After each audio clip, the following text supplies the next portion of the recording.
Chazak Baruch Rabotai, on est aujourd'hui jeune 17 Tammuz. Vous avez bien vu tous dans la prière les 5 événements qu'on les a déjà cités hier. Et c'est une date qui était toujours compliquée pour nous. Pour cela, chers amis, on ne va pas partager aujourd'hui ce que chacun ne doit pas faire pendant ces 3 semaines. Je pense que chacun il va recevoir la liste où il peut demander au rabbin de sa communauté.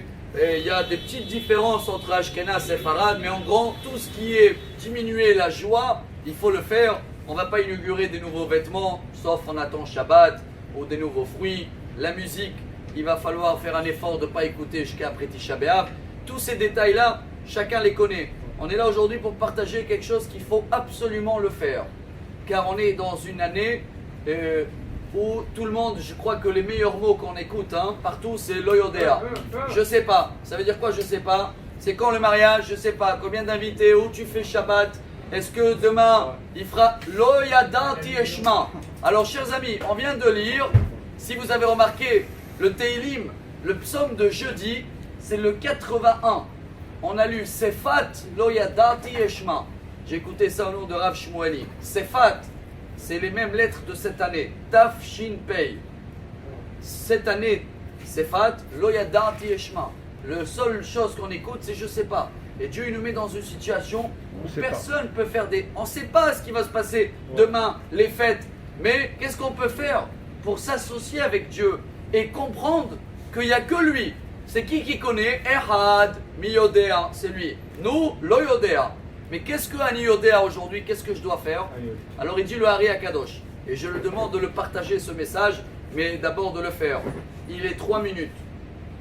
Tous les jours à partir de mi-journée, Hatzot Hayom, pas la nuit. La nuit, il y en a qui le font toute l'année. Ils vont se mettre par terre à partir de minuit et ils vont citer les Teilim qui vont s'associer avec le manque de résidence de Dieu.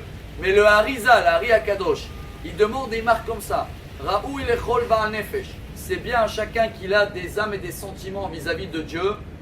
Les Ahmir Alatzmo, d'être un petit peu plus, je vais appeler ça strict.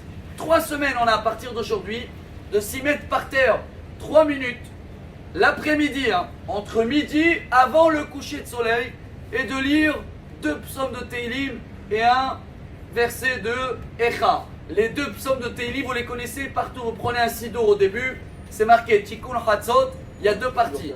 C'est là qu'il faut faire en ce moment dans les 3 semaines maigres par terre, c'est la partie qu'elle s'appelle Rachel. Premier Teilim, vous allez le voir, c'est le 137. Anarot Babel, Imloa, Alet, Yerushalayim. Deuxième, c'est le 79. Et le 3e, c'est le 5e chapitre de Lamentation. Vous allez le trouver partout. Sido, Internet, Home, même mesdames peuvent le faire. Mais c'est important de trouver ces 3 minutes. Bon, pour certains, ça peut durer un peu plus. S'associer avec Dieu et se rappeler qu'on est dans une période compliquée. Mais tellement on a l'habitude de faire ce qu'on veut, voilà pour une fois quelque chose à faire pour aider à nous éclairer comme ça. Très vite, bientôt, on va savoir un peu plus. Car en ce moment, Loyadati Eshma. Un bon jeûne à tous et j'espère que si Dieu veut, avec la venue de Mashiach, bientôt on sera tous, on fera la fête. Bonne journée. Zomkal. Amar Rabbi Elazar.